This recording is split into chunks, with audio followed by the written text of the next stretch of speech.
Hi guys! Welcome back to my channel. Tagal-tagal ko na rin hindi nakakapag-film. Nakakarap sa aking camera. And then, yung gagawin ko ngayon, Pinas haul. Nakauwi ako ngayong June. Share ko lang yung mga nabili ko sa Pinas. Then, meron akong sneak peek na medyo marami-rami siya. More on, nabili ko siya sa Trinoma. Mag-i-start ako sa Trinoma Landmark. Sleek counter. Nakabili ako ng Matme. Meron siyang tatlong shade na nabili ko. First, yung sikat na birthday suit. Yan siya. Birthday suit. Then, yung velvet slipper at bittersweet. Swatch ko sa inyo guys. Actually, hindi pa siya nabubuksan. 450 pesos. Then, napansin ko siya nung sinwatch siya. Iba na yung kanyang applicator. Yung nabili ko kasi before yung siya. Yung pantay lang yung applicator niya. Tsaka medyo mahaba. Nag-iba na siya ng applicator. Hindi ko pa natatry ito. Swatch ko lang. Bittersweet. Ito siya. Then, yung birthday suit. Siguro marami naman nakakaalam na nito. Pero, gusto ko pa rin siya. Mas light siya ng konti sa bittersweet. Then, itong velvet slippers. Slipper nga ba? Slipper. Medyo dark to. Yan. Para siyang purple na maroon. Ganun. Then, kapag bumili ka doon ng 1,700 plus yata siya, peso, may libre kang brush. Contour brush yata siya. Tapos, meron na siyang ito. Siguro blush or bronzer brush. Yan. Cute. Malambot din naman siya. Then, para makompleto kasi per 50 lang to. Actually, 4 yung pinili ko nito. 2 birthday suit. Binigay ko sa kaibigan ko yung isa. Bumili na lang ako ng ito. Face Foam Contouring and Blush Palette. Ayan siya. Anong shade pair. Masyado kasing dark sa akin yung isa. Parang dalawa lang yung nakita ko nito. Ito lang. It looks like yung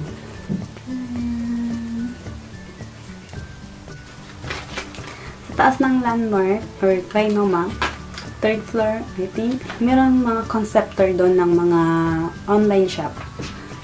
Yung mga napagbilang ko dito, halo-halo na siya. Pero, lalagay ko na lang din sa ito, somewhere here, or here, yung online shop na pinagbilan ko.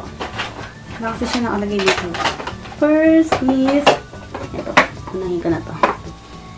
Itong aking case. Ito yung lalagyanan ng brush. Tapos, meron siyang ganito dito. Lalagyanan ng kung anik-anik. Pwedeng kung, or yung mga maliit siguro na something. Cute. Medyo mabigat nga siya eh. And, kagandahan lang dito, meron siyang box and may protected talaga siya na hindi siya mababasag din. Hindi talaga siya mabasag sa aking luggage. Nabili ko siya in 1,350 peso. Next, doon din sa pinagbilang ko ng online na yun, ay ng shop na yun, nakabili ako ng brush from Real Technique. Bili ko siya ng 680 pesos. Dun guys, pansin ko mas mura siya ng konti compare sa mall. Yung sa labas ng mall, yung mga talagang consecutive na yan. Ito yung powder brush ng yung Technique. Naghahanap sana ako yung medyo mas malaki pa sana dito kasi wala akong nakita eh. Kaya ito, binalikan ko na lang siya.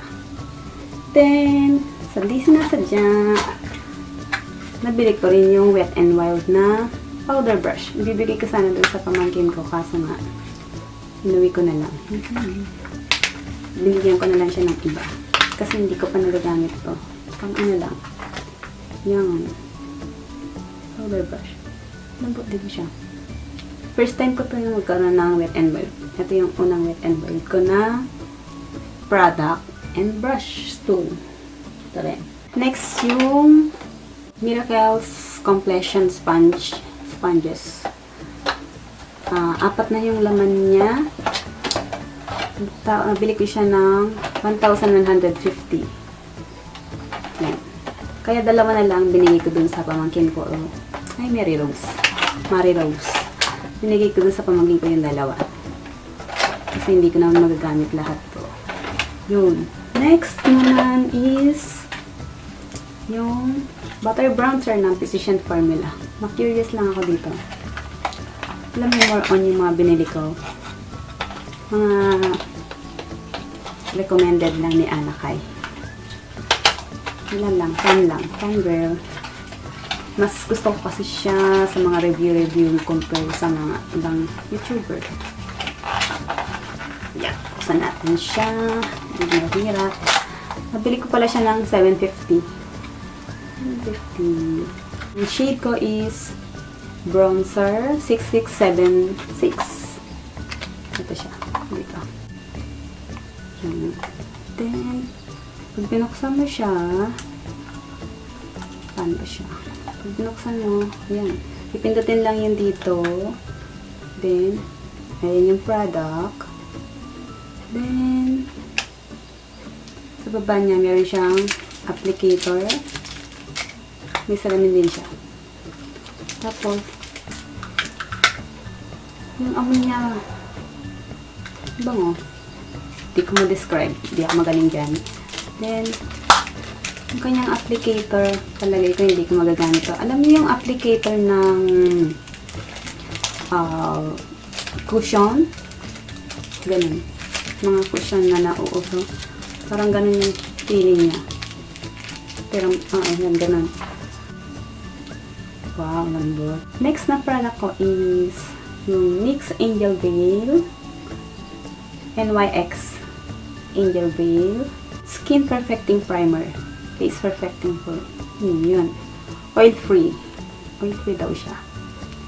So, 30 ml siya. Nabili ko siya ng 790. Actually, nakamura na ako doon. Kasi ang bentahan pala dito sa Pinas is 900.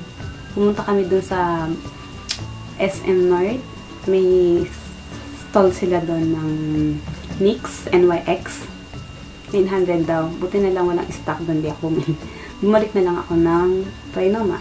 Yun. Dito nga. Dito. Ito. Nabili ko siya. Next. Yung ito. Milani Conceal Plus Perfect 2-in-1 Foundation Plus Concealer. Yung shade na kinuha ko is light beige. Actually, mas okay pala sa akin yung light beige kaysa sa medium beige. And nabili ko to ng 500 pesos. 500 pesos.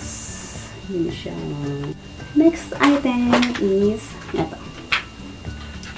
Yung Red Cherry Eyelashes. Sa black. Yung ano niya is 213 number. 213. Parang natural lang siya. May hawig siya kay MAC. Yung number 43. Or 42 ng MAC. Mas makapal nga lang yung sa MAC. Ito, medyo hindi siya. And medyo brown black yung sa MAC. Ito, black lang siya. Next item is ito. Tapos so, katabi na niya na ano tayo, katabing ano na niya, online shop. Next item is yung Tony Moly ng lip tint. Ang shade na kuha ko is 02. 02. Wala siyang shade na pangalan eh. Dito kasi meron yung cherry, ganyan, something. Pero, parang yung cherry din siya. Cherry red. And, love it. Bili ko to ng 175 peso. Pumunta kami ng store doon ng Tony Moly, kaso out of stock sila nito. Kaya, doon ako nakabili. Hindi ko naman natanong kung magkano to. Next item is ito.